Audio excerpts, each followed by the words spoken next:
Boa noite a todos. Então, para dar início aqui à minha comunicação, gostaria de brevemente parabenizar aí pelo Dia da Consciência Negra, esse dia 20 de novembro, um dia que marca muitas lutas que aconteceram nesse país. É um país fragmentado, sempre foi, e agora é mais do que nunca. Né? Lutas intermináveis, né? desse Brasil, de um passado longínquo. Nós temos que pensar as nossas raízes que não são somente estrangeiras, né? Temos aí indígenas, mas também aqueles que vieram de fora, não para governar, mas para serem escravizados. Né? Um marco horrível em nossa história. Então, eu quero aí dar também o meu voto de luta por esse dia. Para começar, minha comunicação, que se intitula O Corpo Doente, Coronavírus e a Crise do Contrato Social. O mundo está passando por uma crise. Então é assim que eu quero dar início à minha comunicação. E essa crise não é apenas uma crise viral, ela é uma crise de cunho estrutural. Então, que vai afetar não somente os corpos físicos, mas aquilo que nós chamamos de corpo político ou Estado. Tá? Então, a crise causada pelo novo coronavírus, Covid-19, vem gerando grande preocupação às pessoas, devido à velocidade com a qual a doença se espalhou e vem causando mortes. O contágio ganhou dimensões globais em 2020 e não demorou muito para que a Organização Mundial da Saúde, a OMS, declarasse que vivíamos uma forte pandemia em todo o mundo.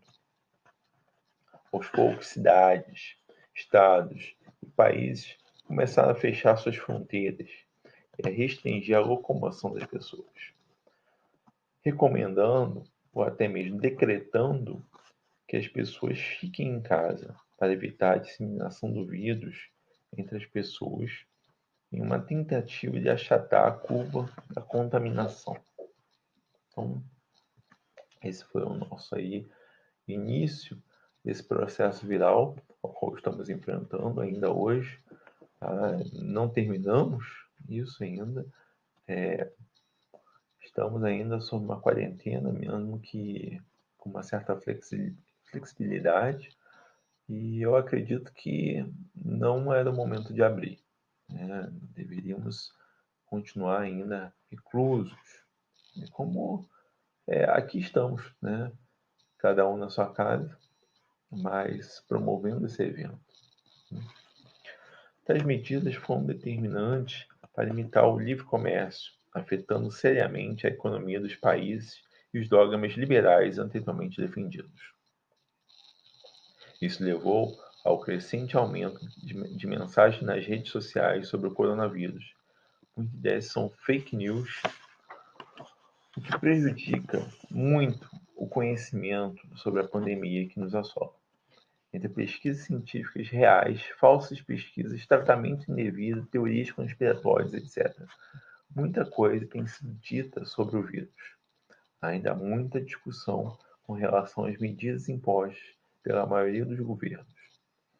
Os principais chefes de Estado determinaram o confinamento como a medida mais segura para evitar um agravamento do número de casos da doença, o que poderia facilmente saturar o sistema de saúde dos países e levar milhares à morte. O vírus causa insuficiência respiratória e, em casos mais graves, pode ser necessário o uso de respiradores para manter as pessoas infectadas vivas. Por outro lado, as medidas de emergência podem ser interpretadas como exageradas e acima da necessidade exigida. Dessa forma, os governantes poderiam ser acusados de se aproveitarem da crise viral para instaurar um estado de exceção em seus governos, de maneira a limitar a liberdade dos cidadãos e impor medidas preventivas em favor do coletivo contra o indivíduo. Na introdução de seu livro Leviatã, Thomas Hobbes elabora uma precisa analogia entre corpos, sendo o Estado um corpo político análogo ao corpo natural. Para isso, o Estado possui uma vida artificial, assim como o coração, uma espécie de mola. Os nervos seriam cordas, as juntas seriam como rodas que imprimiriam um movimento mecânico. O corpo político também teria o seu próprio movimento artificial. Hobbes tem aí como modelo o relógio. Né? O relógio é essa máquina tão perfeita na época dele. Então, o que se vai fazer é justamente olhar para a natureza, olhar para aquilo que é a criação divina e, por outro lado, a criação humana, né? Os homens como semelhantes a Deus, tendo a capacidade de criar, mas não mais seres naturais, mas sim seres artificiais. E desses seres artificiais, o supremo, o máximo desse construto seria o Estado. Então cito Hobbes agora. A soberania é uma alma artificial, pois dá vida e movimento ao corpo inteiro. Os magistrados e outros funcionários judiciais ou executivos, juntas artificiais. A recompensa e o castigo, pelos quais atados à sede da soberania, todas as juntas e todos os membros se movem para cumprir o seu dever. São os nervos que fazem o mesmo no corpo natural. A riqueza e a prosperidade de todos os membros individuais são a força. Salus Populi, a segurança do povo, é sua tarefa. Os conselheiros, através dos quais todas as coisas que necessita saber lhe são sugeridas, são a memória, a equidade, as leis, uma razão e a vontade artificiais. A concórdia é a saúde, a sedição é a doença, a guerra civil é a morte. Por último, os pactos e convenções mediante as quais as partes deste corpo político foram criadas, reunidas e unificadas assemelham-se àquele fiat, ao façamos um homem, proferido por Deus na criação. Fim de citação. Então vamos aproveitar a pandemia de Covid-19 para retomar a analogia hobbesiana entre o corpo natural doente e a doença que aflige o corpo político, a sedição. O coronavírus é apenas o estopim de uma grande crise social que vem progredindo ano após ano devido às medidas neoliberais adotadas pelos governos ocidentais. Esse é o motivo pelo qual a doença do corpo político só vem se agravando e levando à ruptura com o contrato social. Em nosso artigo, vamos analisar os problemas gerados pela ação neoliberal ao contrato social que levaram ao adoecimento do corpo político e de que maneira isso ficou mais claro com a implementação do estado emergencial global causado pelo novo coronavírus. Então vamos lá. De princípio, diríamos que estamos vivendo uma nova crise do individualismo liberal retratado no neoliberalismo atual. No entanto, não vemos nenhuma luta organizada pela destruição do capitalismo. No fundo, acreditamos que o capitalismo sairá fortalecido dessa crise e com os seus valores acentuados. Apesar da derrocada do mercado, o assunto na economia ainda é salvar as empresas. Uma espécie de darwinismo econômico está em ação. Deve-se salvar aqueles que forem mais viáveis economicamente falando. Em outras palavras, uma seleção econômica em que ficam os mais aptos para a economia global. Vidas não têm valor em outro sentido para esse sistema. Entretanto, não podemos simplesmente readaptar a rotina do trabalho e dizer que tudo vai ficar bem, pois tudo mudou e não será mais o mesmo desde então. Em um editorial de 3 de abril de 2020, o Financial Times, jornal publicado no Reino Unido, disse que o vírus expõe a fragilidade do contrato social. Defende com isso uma maior intervenção do Estado na economia e medidas que possam assegurar o bem-estar da população, reduzindo as desigualdades geradas pela pandemia. E conclui, cito o Financial Times: reformas radicais, invertendo a direção política predominante das últimas 4 décadas, precisarão ser colocadas sobre a mesa. Os governos terão que aceitar um papel mais ativo na economia. Eles devem ver os serviços públicos como investimentos e não como passivos, e procurar maneiras de tornar os mercados de trabalho menos inseguros. A redistribuição estará novamente na agenda, os privilégios dos idosos e ricos em questão. As políticas, até recentemente consideradas excêntricas, como renda básica e impostos sobre a riqueza, terão que estar na mistura. Fim da citação. O contrato social, em resumo, é a teoria que defende que é um contrato primordial entre governantes e governados em uma espécie de poder fundador do Estado. A teoria do contrato social teve forte reação no pensamento filosófico moderno e podemos atribuir à filosofia política de Hobbes o amadurecimento e disseminação dessa teoria de grande contribuição para o pensamento político posterior. Partindo de um problema do direito natural, Hobbes irá identificar a vontade ilimitada de poder nas paixões humanas e a disputa constante entre os homens no estado de natureza. Será partindo dessa observação que ele verá a necessidade de um poder superior que regule essas paixões. O Estado é fruto desse poder, que terá a sua gênese na paixão do medo da morte violenta existente em todos os homens. Visto isso, será o medo que levará os homens a cederem seus poderes, direito a todas as coisas, através de um contrato que irá permitir a formação desse poder maior, que é o corpo político. Estabelecido o contrato, caberia ao Estado soberano a garantir a vida das pessoas através do estabelecimento dos direitos e deveres dos cidadãos. Para Hobbes, Estado é o mais perfeito artifício criado pelo homem e representa a união de todos os homens juntos. Sua criação, apesar de não ser natural, se faz por analogia à natureza. Enquanto os homens possuem corpos físicos pela natureza, o Estado é um corpo político criado a partir da arte humana. Faz-se a necessidade de se determinar os meios para a constituição da sociedade civil. Os fundamentos para a construção do corpo político se dão através de um pacto de todos os homens com todos os homens para a formação de um terceiro, isto é, o soberano.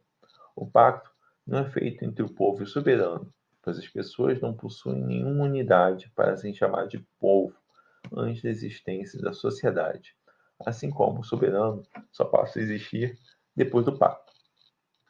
O soberano, portanto, não faz parte do pacto, pois foi formado a partir deste, e devido a isso, não tem de responder pelo pacto que foi formado. O soberano é a representação do corpo político, e o seu poder é chamado de poder soberano. E este consiste no poder e na força que cada um dos membros lhe transferiu por meio do pacto. O poder soberano tem 3 principais características. Então vamos lá. A primeira delas é ele é irrevogável. Nenhum dos contratantes do pacto pode revogá-lo, pois uma vez que todos cedendo seus direitos ao soberano, somente ele teria o poder para destituir o corpo político. 2. Ele é ilimitado. O poder soberano é o maior poder que os homens podem atribuir a outros homens. O poder é absoluto, porque se outro poder o limitasse, o soberano seria o poder limitador e não o limitado. 3. Ele é indivisível. Pelo mesmo motivo, o poder soberano não pode ser dividido, pois seria uma maneira de limitá-lo. As leis civis baseiam-se nas leis naturais. Leis estas conduzem ao pacto instaurador do Estado com o poder soberano. A justiça, como quesito da moralidade, é derivada do requerimento moral de procurar a paz. A justiça é considerada um requerimento moral porque a transferência de direitos é um meio de fazer a paz, e direitos são transferidos através de contratos, sendo a justiça um meio de manter os contratos. Desde o advento do liberalismo econômico com Adam Smith, que podemos ver a fragilidade imposta ao Estado para que esse não intervisse na economia. A chamada mão invisível smithiana nos coloca o preceito de que o mercado seria autorregulável e, portanto, não precisaria de nenhum tipo de intervenção. Dessa forma, o Estado soberano deveria ser reduzido ao mínimo possível, como explica Smith, e aqui cito. De acordo com o sistema de liberdade natural, o soberano só tem 3 tarefas a atender, 3 tarefas de grande importância, de fato, mas simples e inteligíveis ao entendimento comum. Primeiro, a tarefa de proteger a sociedade da violência e invasão de outras sociedades independentes. Segundo, a tarefa de proteger, tanto quanto possível, todos os membros da sociedade da injustiça ou opressão de qualquer outro de seus membros, ou a tarefa de estabelecer uma exata administração da justiça. E terceiro, a tarefa de dirigir e manter certas obras públicas, instituições públicas, que nunca seriam do interesse de nenhum indivíduo, ou pequeno número de indivíduos dirigir e manter, porque o lucro nunca pagaria a despesa a qualquer indivíduo, ou pequeno número de indivíduos, se bem que frequentemente façam mais do que compensar para uma grande sociedade. Fim da citação. Isto quer dizer que o Estado deveria ser reduzido a 3 atribuições básicas. 1. Defesa, através da polícia e forças armadas. 2. Contratos para o estabelecimento da justiça, através dos contratos civis. 3. Administração, através do sistema público burocrático. Com o surgimento do neoliberalismo no século XX, temos uma intensificação das regras do mercado sobre o poder político. Medidas de austeridade são a norma, e o mercado financeiro ganha cada vez mais força. As empresas dominam o legislativo com seus lobistas e aumentam as medidas econômicas que beneficiam o sistema bancário. O bem-estar social diminui e o Estado perde o domínio sobre as decisões socioeconômicas. A crise imposta ao Estado social pela lógica neoliberal não é recente e nem tem como causa o Covid-19. O desmonte estatal já vem sendo praticado há tempos pelos governos, de maneira que vemos com um grande cinismo o recente editorial do Financial Times. O contrato social foi enfraquecido por um longo tempo e agora não será fácil recuperar o poderio estatal frente aos ditames no mercado. No início do século XX, Keynes foi um dos economistas que viu a falência do liberalismo e o seu laissez-faire, de maneira que a fórmula smithiana seria insuficiente para levar ao crescimento do Estado. Abaixo colocamos a explicação de Keynes sobre o liberalismo. Então, citação de Keynes. Por volta da época em que a influência de Paley e seus semelhantes estava diminuindo, as inovações de Darwin abalaram os fundamentos da fé.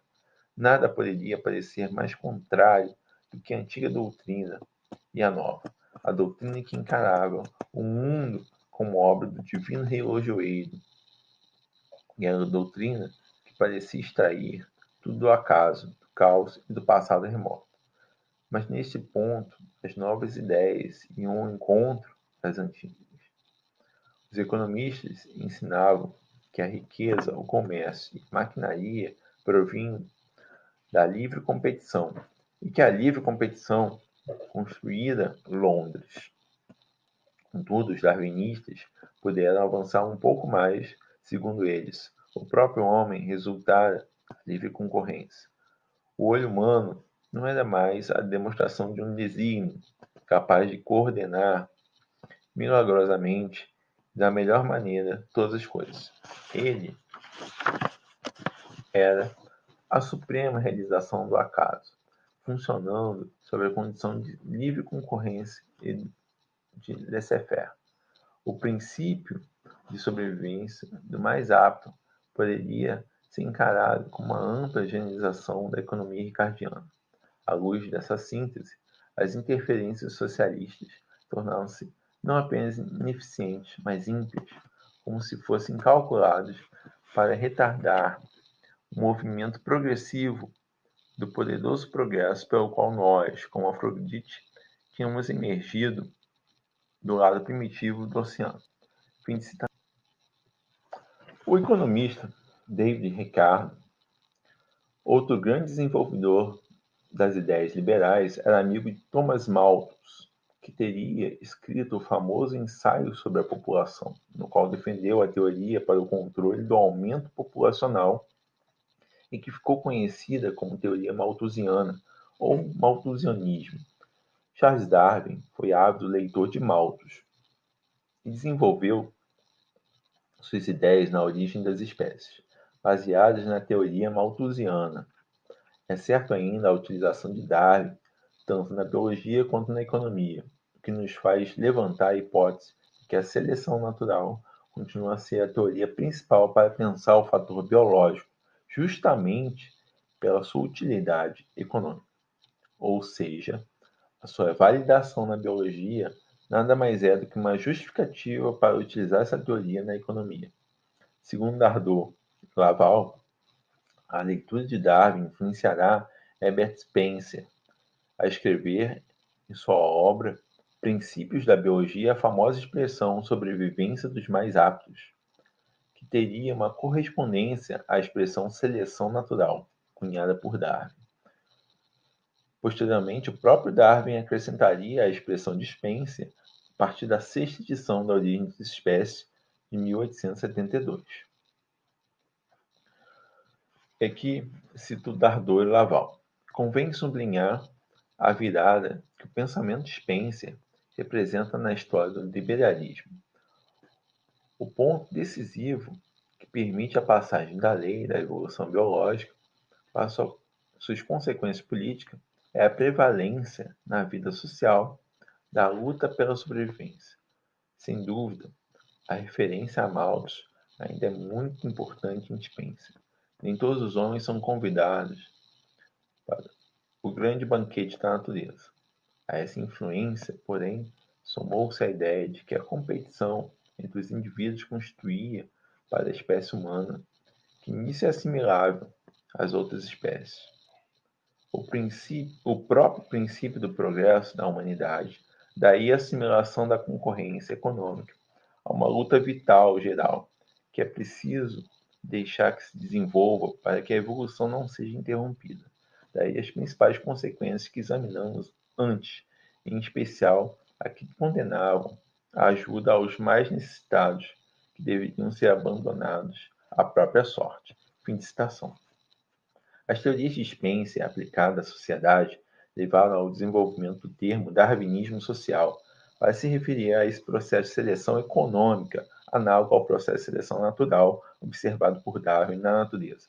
O spencerismo levou ao aprimoramento do ultra-individualismo neoliberal, mas o caso se inverte quando envolve o sistema financeiro. Assim como na crise de 2008, a atual crise causada pelo coronavírus teve consequências catastróficas para o mercado financeiro. Isso fez com que os governos emitissem dinheiro para salvar seus bancos. O capitalismo é um sistema que preserva sempre o banqueiro, fazendo com que o resto da população fique refém do sistema bancário. é um pouco do salve ao rei do antigo regime, pois o rei era o centro do modelo que dominava aquela época. Agora, no liberalismo, o centro é o burguês, sendo que o principal burguês desse modelo é o banqueiro, pessoa representando o banco, ou seja, a instituição privada ou pública. Quem é o rei, tanto faz, já diria Hobbes. Tanto o que realmente interessa é ter alguém no poder mantendo a soberania do Estado. No modelo burguês, os estados precisam salvar o banqueiro, isto é, o novo rei, do modo de produção que vivemos. Como o Banco Central salva os bancos em geral, os banqueiros acabam assumindo novos riscos ainda mais perigosos. Ou seja, os banqueiros sabem que serão salvos em épocas de crise. Dessa forma, as crises nunca serão um problema para os banqueiros, apenas para a população. Os bancos são uma espécie de intocáveis, pois são o coração do sistema capitalista.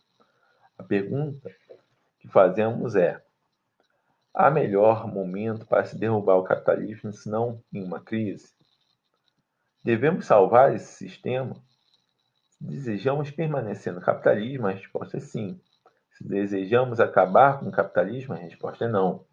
Que os bancos são o coração do sistema, isto é dito por Marx. Acabar com o sistema de crédito que beneficia banqueiros através do capital fictício, conforme o livro 3 do Capital de Marx, é essencial para acabar com o capitalismo.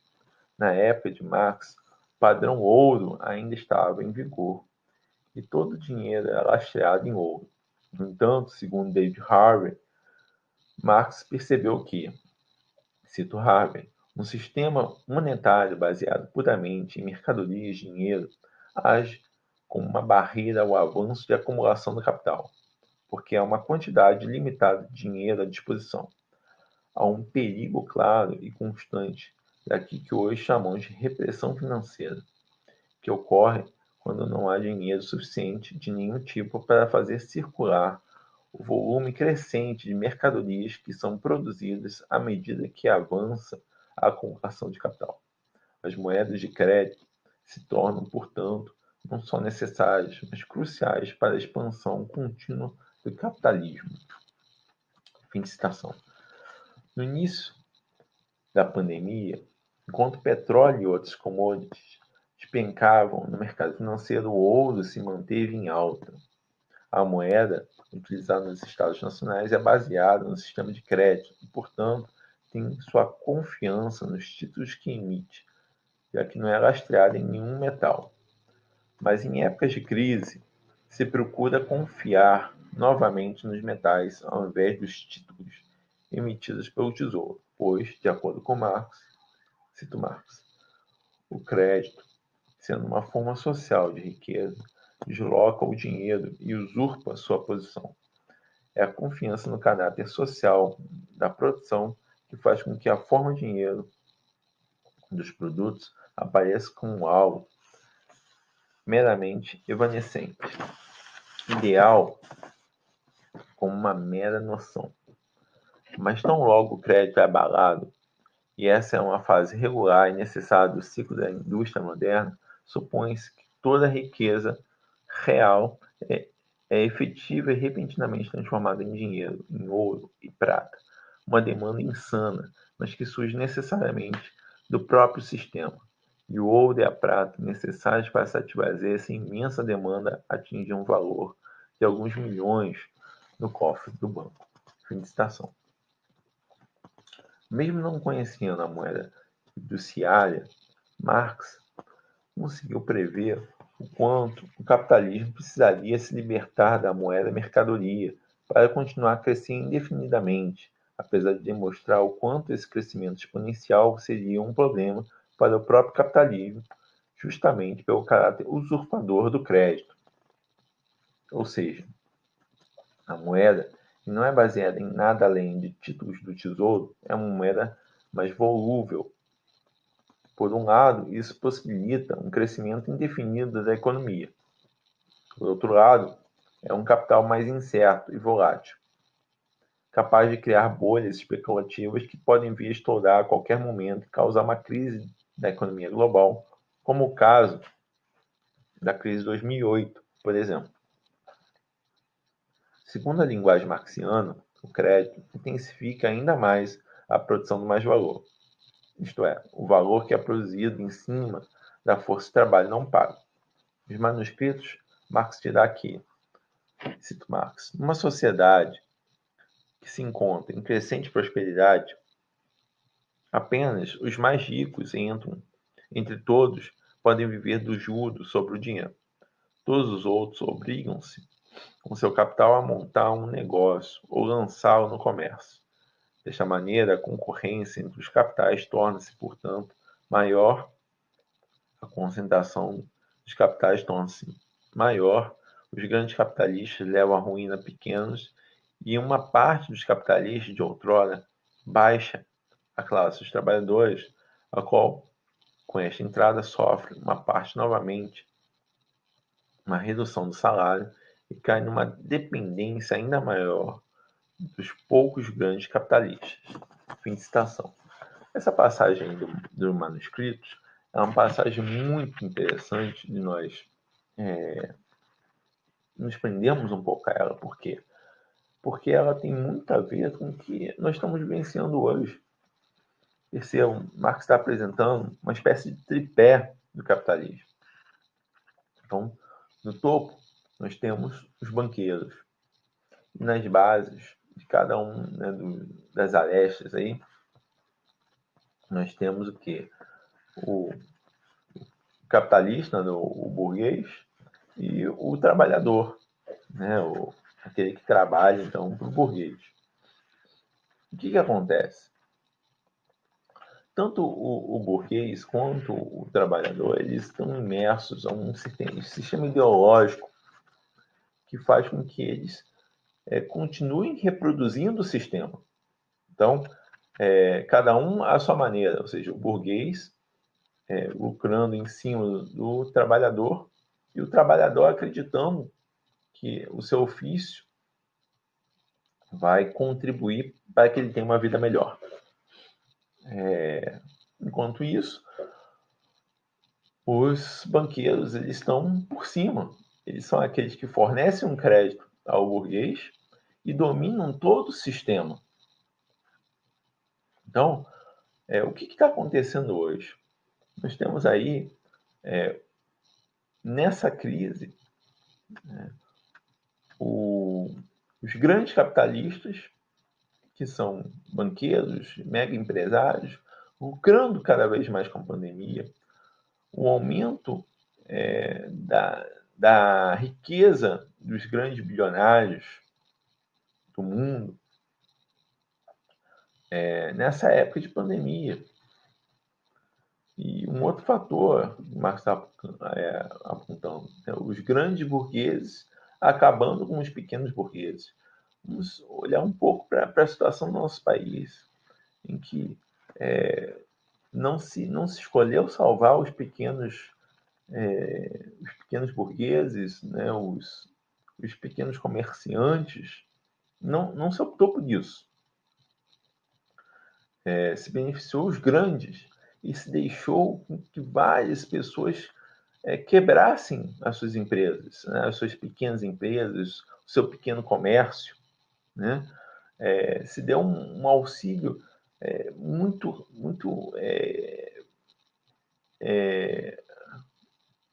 pequeno, né, podemos dizer assim, um auxílio insuficiente para que ela abastecesse aquele que então não poderia, pelos motivos da crise, da quarentena, do confinamento, não poderia ir trabalhar.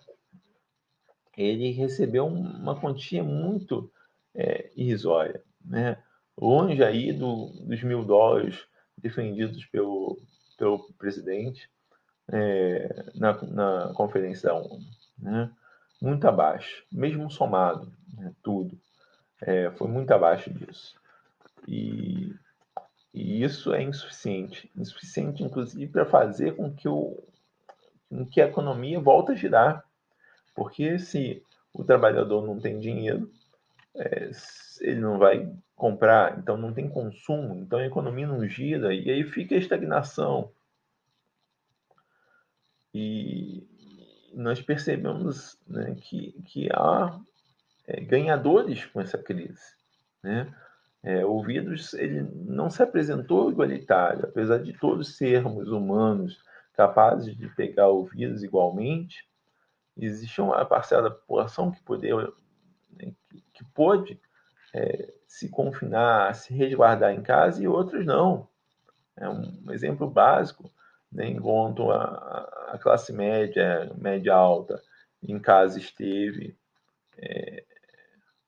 uma parte da pandemia, nós temos aí os entregadores, né, de fast food ou de outras empresas, né, se arriscando para beneficiar essa classe que de casa não saiu, né? E o ponto não é nem se devemos ou não devemos sair, ou seja, nós estamos ainda no meio de uma crise viral, né? Seria melhor que as pessoas realmente se resguardassem em casa. Mas é preciso que o Estado, que o governo haja para proteger essa população. Então, há um papel essencial de um governo que é a proteção dos cidadãos. Né? Pegando aí o autor que nós estamos aí, né, usando aí como base, o Thomas Hobbes, ou seja, qual é o intuito de se criar o Estado, se não a garantia da vida? Não é isso? A garantia da vida é o primeiro fator que o Estado deve fazer, né? Garantir a paz, garantir a vida, evitar que, né, os cidadãos venham a morrer, porque isso já ocorria no estado de natureza. Então, se é para continuar morrendo do mesmo jeito, não faz o menor sentido a constituição do Estado, né? Então, é nesse intuito, né, que o governo deve agir. Então, é por isso que essa crise ela trouxe uma crise ao próprio Estado, ao próprio sistema estatal como um todo. Ou seja, é preciso reformular isso que estava aí já numa crise, né? Desde do advento do liberalismo, depois com o reforço do neoliberalismo, ou seja, o Estado ele se enfraqueceu e é preciso que ele ganhe força novamente. Isso não significa que é um regime de exceção, isso não significa que ele deve controlar a sua população, mas que ele deve resguardar a sua população, que ele deve agir para resguardar a população, protegendo, né? Se é necessário se endividar para isso, que se endivide e imita a moeda, mas é preciso que se tenha um cuidado com a população, né? É preciso que as pessoas tenham o que comer. E não é pedindo que elas se arrisquem, né, numa pandemia, à busca de trabalho. É preciso proteger essa população, é preciso garantir o sustento das famílias, garantir a alimentação, garantir a segurança básica a todas as famílias do Brasil.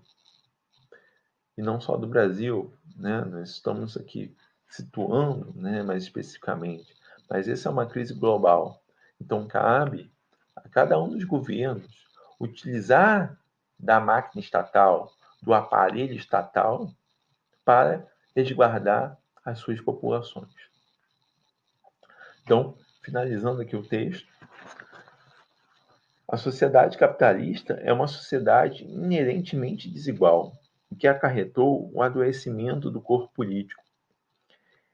Em nome da liberdade econômica, os liberais se apoiam em uma farsa só posta às claras com uma crise. A crise, portanto, é o princípio apenas de um problema muito mais profundo que acarretará inevitavelmente na sedição.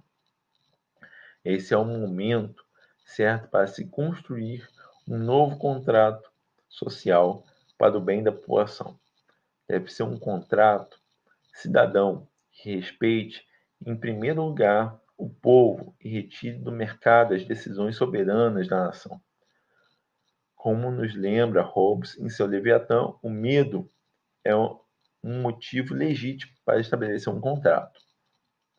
O contrato social tem no capitalismo neoliberal um novo inimigo, porém mantém um velho afeto para se apoiar, sendo este o medo da morte. É sobre esse afeto que devemos agora montar os arcabouços morais que irão assegurar à população o direito básico da vida e garantir a todos uma Constituição cidadã.